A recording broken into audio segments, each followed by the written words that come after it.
வணக்கம். வாழ்க வளமுடன், வாழ்க வையகம். வையத்து மாந்தர் அனைவரும் மகிழ்ச்சியாக இருக்கணும்னு வாழ்த்துறோங்க. சூ மந்திரகாளி. எனக்கு இந்த சூ மந்திரகாளினால விட்டலாச்சாரியா படம்லாம் ஞாபகத்துக்கு வரும். அது என்ன அப்படின்னு நீங்கள் கேட்கலாம்.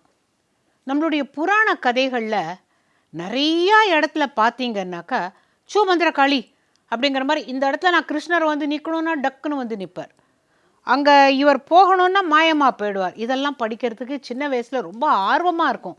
காரணம், இந்த மாயா மந்திர கதை, விக்ரமாதித்தன் கதையெல்லாம் சின்ன வயசுலேருந்தே அதில் ஒரு ஆர்வம் நம்மளை அறியாமல் இருக்கும். ஏன்னு கேட்டால் சம்திங் வேறு மாதிரி, இந்த மனித உலகத்துக்கு இல்லாதபடி வேற எங்கேயோ ஒரு மந்திர லோகத்துக்கு போகிறோம்ல, அதான் அவர் எழுதி போட்டிருக்கார் சூ மந்திர காளி அப்படின்னுட்டு. பாணாசுரன் அப்படின்னு ஒரு அசுரன் இருந்தான். அவனுக்கு 1000 கைகள்.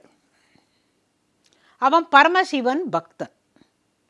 இவன் என்ன பண்ணுறான், பரமசிவன்கிட்ட வேண்டிண்டு வரம் பெற்று, நீங்கள் என்னை எந்த சூழ்நிலையிலையும் கைவிடக்கூடாது, நீங்கள் தான் எனக்கு ரட்சகர் மாதிரி அப்படின்னு சொல்கிறான். அப்படின்னா என்னையும் என் நகரத்தையும் நீங்கள் காவல் காக்க வேண்டும். இப்படி ஒரு வரத்தை கேட்டால் சிவன் என்ன பண்ணுவார்? வேறு வழி இல்லாமல் பார்வதியோட அவனுடைய நகரத்தை காவல் காத்துட்ருக்காரு. இந்த பாணாசுரனுக்கு அழகான ஒரு பெண், அவள் பேர் உஷை அல்லது உஷா. உஷை அப்படியே உஷே அப்படிம்பாங்க. கேரளாவில் போய் உஷான பேரை உஷே அப்படின்னு கூப்பிடுவாங்க. இப்போ நம்ம உஷையே உஷா ஆக்கிட்டோம். இந்த உஷா ரொம்ப அழகான பெண்ணு. அவள் பார்வதி கிட்ட ரொம்ப அன்பாக இருப்பா. ஒரு நாளைக்கு பார்வதி கிட்ட கேட்குறா, உங்களுடைய கணவர் உங்ககிட்ட ரொம்ப ஆசையாக இருக்காரு, எனக்கு அதை போல ஒரு சுந்தர புருஷனா எனக்கு அவர் கணவனா வாய்க்கணும் அப்படின்னு அவர் வேண்டிக்கிறார். பார்வதி சொன்னாலாம், கண்டிப்பாக உனக்கு டைம் வரப்போது, கண்டிப்பாக உனக்கு ஒரு நல்ல கணவன் அமைவான் அப்படின்னு சொன்ன உடனே அவள் சந்தோஷமாக வரா. அன்னைக்கு இரவில் அவள் கனவு காண்றா. கனவுல ரொம்ப ஒரு அழகான ஒருத்தன் வந்து இவளோட பேசி சிரித்து விடுகதையெல்லாம் பேசி அவள் கையை பிடிச்சி 2 பேரும் தட்டாமல் ஆடி, இவளுக்கு நம்பவே முடியல. காலம்புரை எழுந்து பார்த்தா அத்தனையும் கனவா. ஆனால் அவன் ரொம்ப அழகாக இருந்தான்.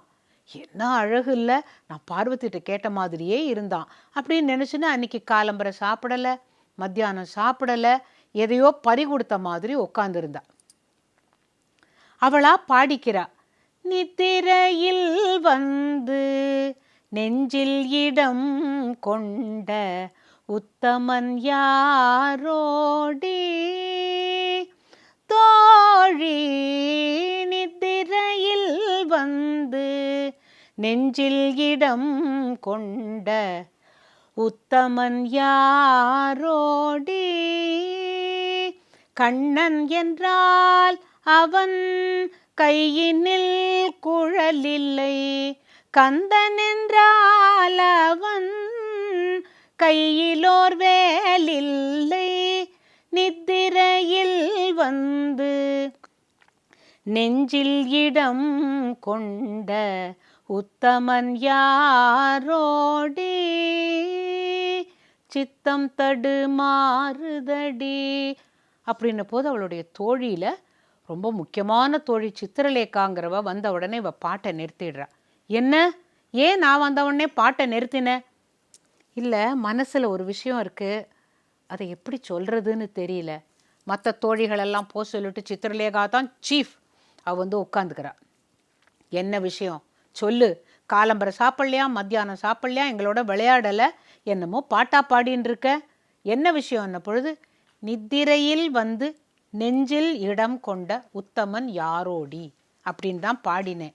அப்படின்னா சொப்பனத்தில் யார் வந்தா, யாருன்னு தெரிஞ்சா நான் உங்ககிட்ட சொல்ல மாட்டேனா? எனக்கு தெரியல, ஆனால் அழகு அழகு, அப்படி ஒரு அழகு. அவன் என்னோட சிரிச்சான், பேசினான், விளையாடின்னு இருந்தான், கையெல்லாம் பிடிச்சிட்டு நாங்கள் தட்டாமாலையெல்லாம் ஆடினோம் அப்படின்ன பொழுது இவ சொல்கிறா, எனக்கு கொஞ்சம் மந்திரம் தெரியும், நான் சூ மந்திர காளி அப்படின்னு என்னாக்கா அந்த அழகன் யாருன்னு நான் கண்டுபிடிச்சிருவேன் அப்படின்னாலாம். அப்போ இவ சொல்கிறா, சரி யாரை போய் அழைச்சிட்டு வருதுங்கிறது எனக்கு தெரிய வேண்டாமா, அவன் எப்படி இருந்தான் சொல்லு அப்படின்னா, அவன் அப்படியே சுருண்ட கூந்தல், அழகான அரும்பு மீசை, பளபளக்கும் கண்கள். இந்த பார், இப்படியெல்லாம் சொல்லக்கூடாது. எல்லா ஊர் ராஜகுமாரனும் அப்படித்தான் இருப்பான் அந்த வயசில். ஒரு காரியம் பண்ணுறேன், நான் சித்திரலேகா இல்லையா, நான் வரைகிறேன். நான் வரைஞ்சி காட்டுறதை பார்த்து இவனை மாதிரி இருக்கானா அவனை மாதிரி இருக்கானா நீ சொல்கிறியா அப்படின்ன உடனே உஷா சரி நீ வர அப்படின்னு உட்காந்து பார்த்துட்டே இருக்கா. சித்திரலேகா டபக் டபக் டபக் டபக்குன்னு ப்ரஷ்ஷை எடுத்தா, வண்ணத்தை போட்டு காட்டிட்டா. ஐயோ இவனுக்கு மூக்கு கோணலி, இவன மாதிரி இல்லை, அவனுக்கு கண்ணு 1.5 கண்ணுன்னு ஒன்றொன்னா குறை சொல்லின்னு இருக்கா. கடைசியில் இவ பார்த்தா இருக்கிறதுக்குள்ள அழகு யார், தெய்வங்களில் யார் ரொம்ப அழகு அப்படின்னா கிருஷ்ணர் இல்லையா.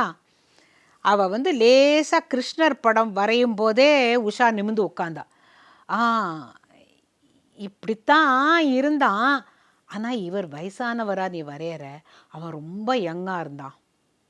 அப்போ சித்திரலேகாவுக்கு புரிஞ்சு போச்சு. ஓஹோ, உன் கனவில் வந்தது யார் தெரியுமா, நான் கிருஷ்ணரை வரைஞ்சேன், இந்த மயில் பீலி வரைகிற போது நீ இல்லை இல்லை அதெல்லாம் இல்லைன்னு சொன்ன, வயசானவர்னுட்ட. இது கிருஷ்ணனுடைய பேரன் அனிருத்தன். எனக்கு தெரிஞ்சு போச்சு. பிரத்யும்னனுடைய மகன், கிருஷ்ணருடைய மகன் பிரத்யும்னன், அவருடைய மகன் தான் இந்த அனிருத்தன்.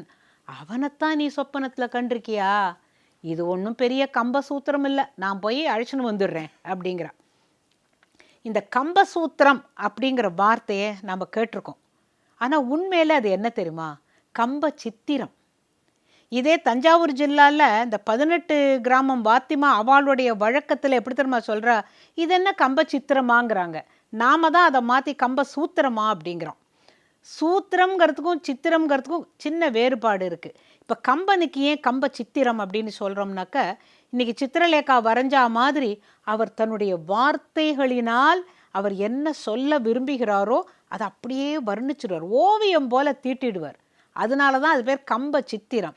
அப்போ கம்ப சூத்திரம் அப்படின்னு எப்படி மாறிச்சு அப்படின்னாக்கா, சூத்திரம்ங்கிறது யாத்தல், கட்டுதல், அதாவது உருவாக்குதல். எனக்கு இந்த சூத்திரம் அப்படின்ன உடனேவே இந்த உஷா கதையை விட்டு எங்கேயோ போகிறது எனக்கு மனசு. நான் இன்னதான் சொல்லணுங்கிறது கிடையாது, இப்படியே மியாண்டர் பண்ணிவிட்டே நான் எங்கேயான்னு வேற போகலாம், அப்புறம் திருப்பி வந்துடுவேன் வச்சுக்கோங்க. நம்மெல்லாம் பட்டம் விட்டுருக்கோம் இல்லை சின்ன வயசில்.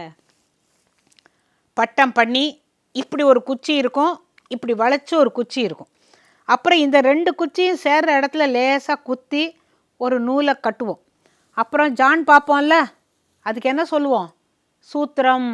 பட்டத்துக்கு சூத்திரம் கட்டுறோமே, அது இருந்தால் தான் அழகாக பறக்கும். அது போல தான் கம்ப சூத்திரம்ங்கிறது யாத்தல், தொகுத்தல், அப்படி வார்த்தை ஜாலத்தை போட்டு அந்த ஒரு பாடலை அழகுபடுத்திடுவார். அதுக்காக தான் கம்ப சித்திரம்னு சொல்கிறாங்க, கம்ப சூத்திரம்னு சொல்கிறாங்க. ரெண்டுமே தப்பு இல்லை, ரெண்டுமே நிஜம்தான்.